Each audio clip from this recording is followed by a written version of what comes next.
आइए सर, आइए ना। नासिर साहब को सामने सामने।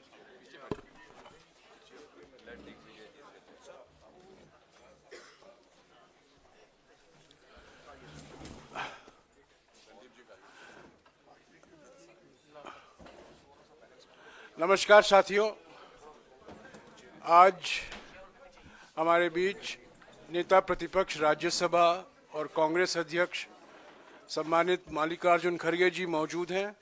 उनके साथ हमारे वरिष्ठ सांसद लोकसभा के और राज्यसभा के भी हैं। मैं अभी खड़गे जी से गुजारिश करूंगा कि वो आपको संबोधित करें।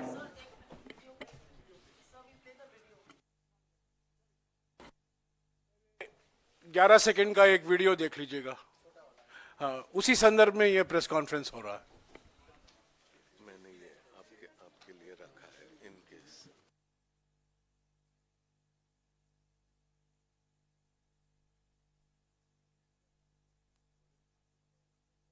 अम्बेडकर अम्बेडकर अम्बेडकर इतना नाम अगर भगवान का लेते तो 7 जन्मों तक स्वर्ग मिल जाता। अभी एक फैशन हो गया है, अम्बेडकर अम्बेडकर अम्बेडकर अम्बेडकर अम्बेडकर अम्बेडकर इतना नाम अगर भगवान का लेते तो 7 जन्मों तक स्वर्ग मिल जाता।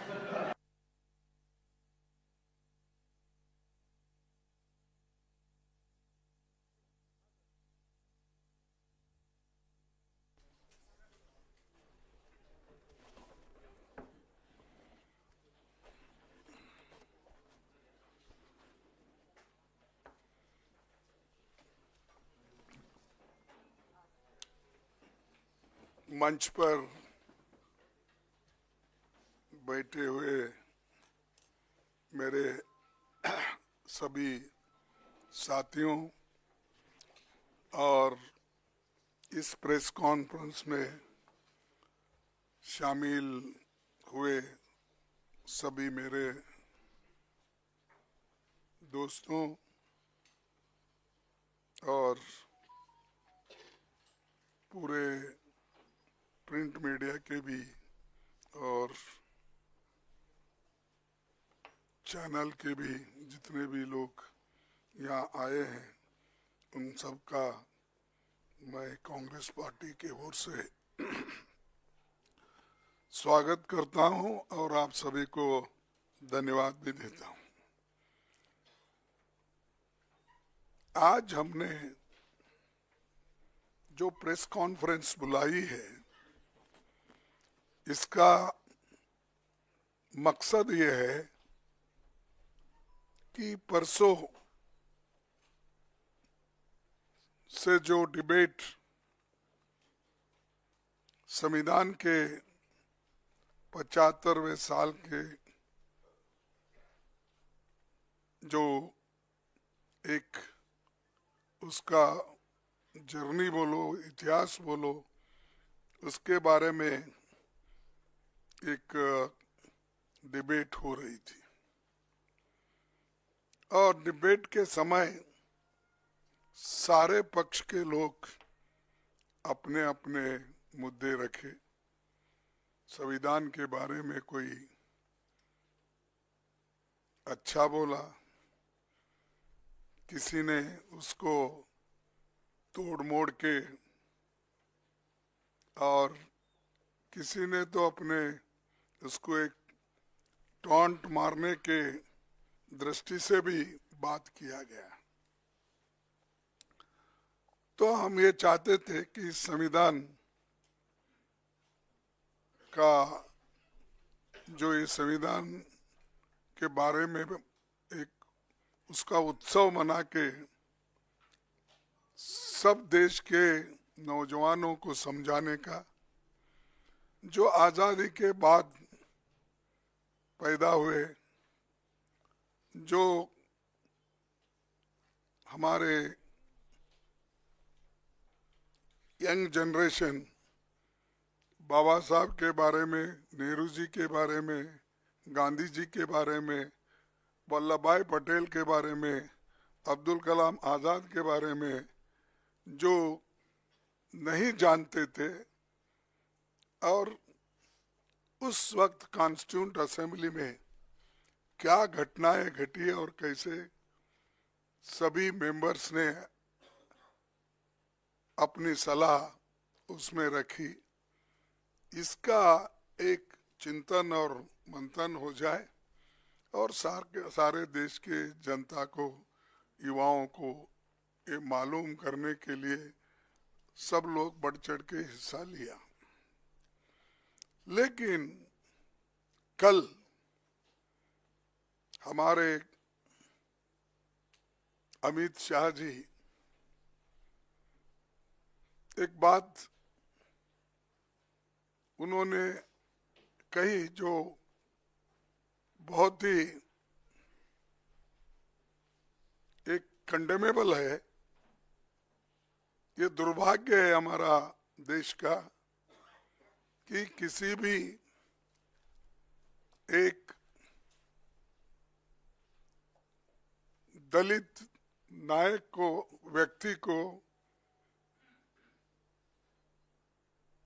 जो पूजनीय है सबके लिए, चाहे दलित होने दो चाहे इस देश के कोई भी नागरिक हो, उनको इंसल्ट करने की, उनको उनके बारे में टॉन्ट मारने की और अपोजिशन पार्टी के तरफ देखकर वो कहने का कि रोज उठ के आप क्या लगाए हो, डॉक्टर अंबेडकर अंबेडकर अंबेडकर अंबेडकर अंबेडकर। अगर इतना ही नाम भगवान का अगर आप लेते तो आप 7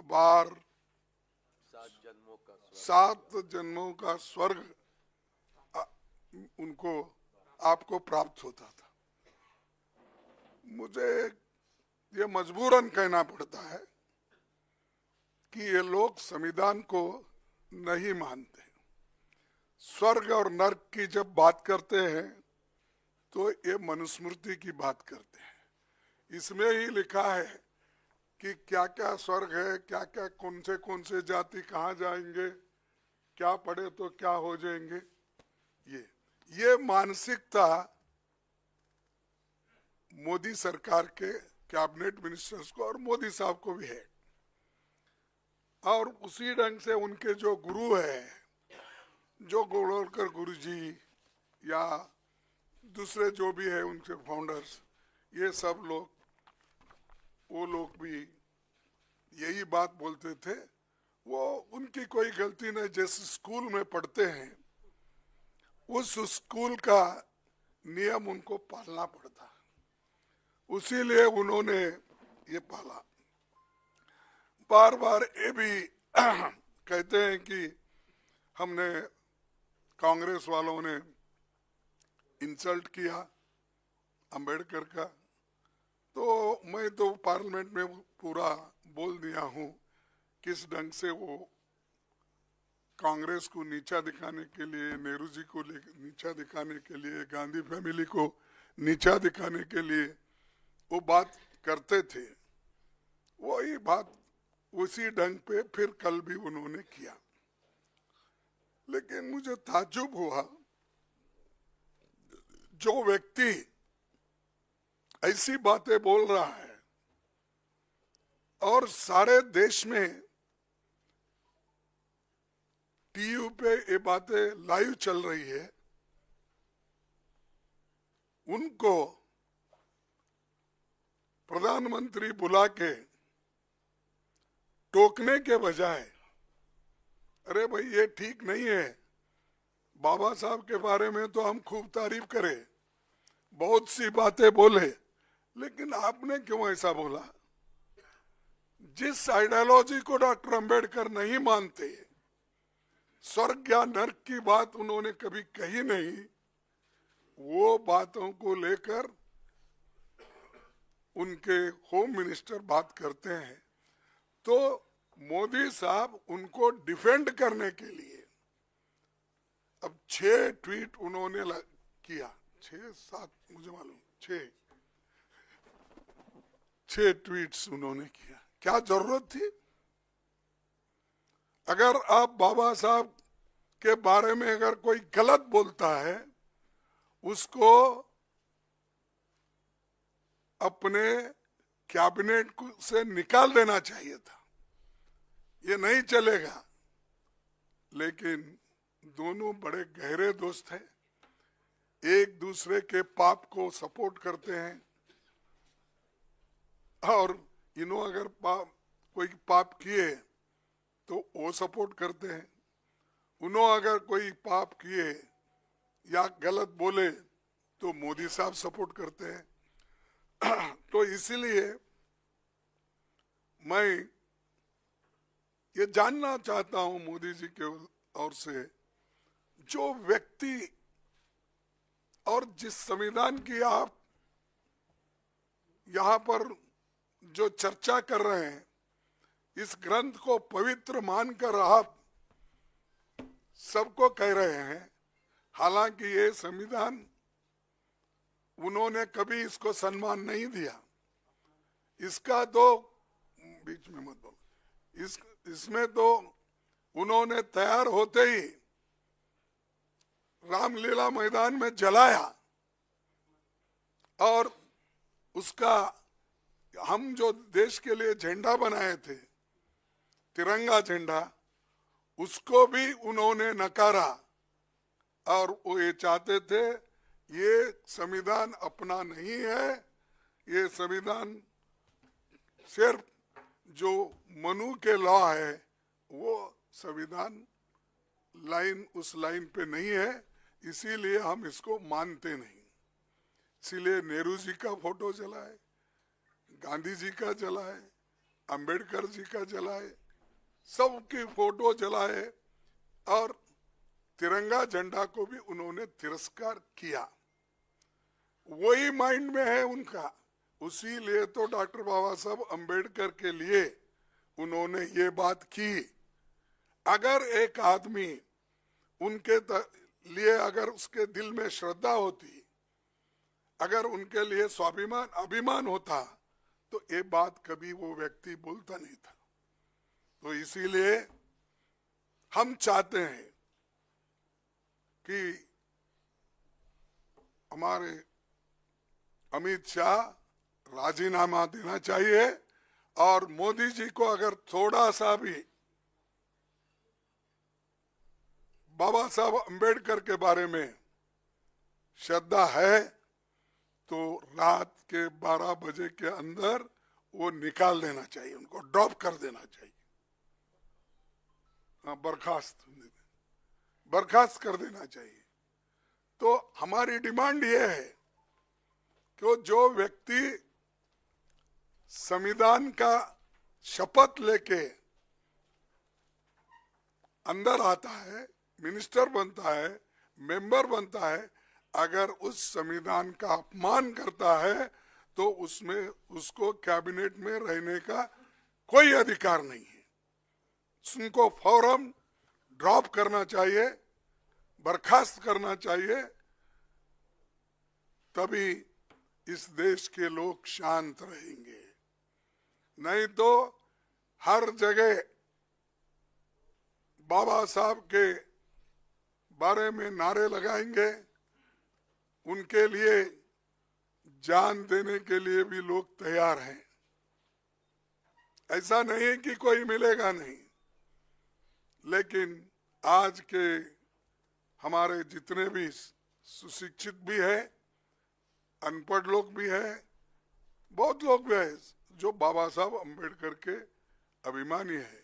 वो जात पात का सवाल नहीं है, बाबा साहब अंबेडकर सबके हैं, वो बैकवर्ड के भी हैं, और जो अति पिछड़े हुए लोग हैं, इकोनॉमिकली जो वीकर है, ये सभी लोग उनके हैं।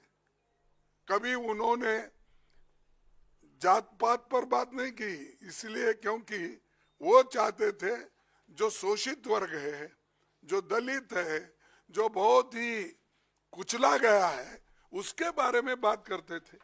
इसका मतलब ये नहीं कि वो दूसरों के बारे में कोई सिंपैथी नहीं रखते थे, ये नहीं है, या उनके लिए कुछ नहीं लिखा। अरे डॉक्टर बाबा साहब अम्बेडकर संविधान में तो 2 कलम, आर्टिकल 3 रिजर्वेशन के है ना, 15(4) और 16(4) का तो सबको लागू है, लेकिन रिजर्वेशन का बोल रहा हूं मैं, जो है इसमें मैं आपको बताऊंगा। वो सिर्फ उतने कॉलम छोड़ के, आर्टिकल छोड़ के, बाकी सभी आर्टिकल्स सबके लिए है। फंडामेंटल राइट्स क्या शेड्यूल कास्ट को ही है, freedom of expression schedule caste को ही है, और फ्रीडम ऑफ मूवमेंट उन्हीं को है। अरे वो तो इक्वालिटी चाहते थे, और महिलाओं की सबके लिए जिस मनुस्मृति में महिलाओं के लिए कोई जगह ही नहीं है, उसकी तारीफ करते मोदी जी फिर रहे और शाह फिर रहे। तो इसलिए मेरा एक प्राइम मिनिस्टर को कहना है, अगर आप बाबा साहब के उनके बारे में कोई थोड़ी सी जगह अगर आपके पास है, तो फौरन मोदी जी को, अमित शाह जी को हटा देना चाहिए, बर्खास्त कर देना चाहिए। और अगर नहीं करते, ये तो सब बाबा साहब अम्बेडकर के लिए जो बोल रहे, ये सब नाटक है, ड्रामा है, ये मैं कहूँगा। तो इतना कहते हुए मैं यही कहूँगा कि आज हमें प्रेस इतने जल्दी में जो बुलाए और आप लोग जो आए, इसलिए मैं आप तमाम का धन्यवाद करता हूँ। और वो देश के सामने एक तो हम पूछ रहे हैं उनको मोदी जी बर्खास्त करना, एक पूछ रहे हैं हम देश के लोगों से माफी मांगना, या कोई दलितों का या दूसरों का नहीं, देश के लोग जो सब जिनका संविधान के ऊपर विश्वास है, और इस देश के लोगों से माफी मांगकर और वो राजीनामा देकर बाहर आना चाहिए। और अगर नहीं देते तो मोदी जी उनको आज किसी ना किसी तरह से बर्खास्त करना चाहिए। यही मेरी आप सब लोगों से विनती है। शुक्रिया कांग्रेस अध्यक्ष जी। अभी खरगे जी ने आपके सामने, देश के सामने बिल्कुल साफ कर दिया है कि कांग्रेस पार्टी क्या चाहती है प्रधानमंत्री से। अभी इस वक्तव्य के बाद मैं नहीं समझता हूं कुछ सवाल जवाब की जरूरत है। शुक्रिया साथियों। ये मेरा कागज है।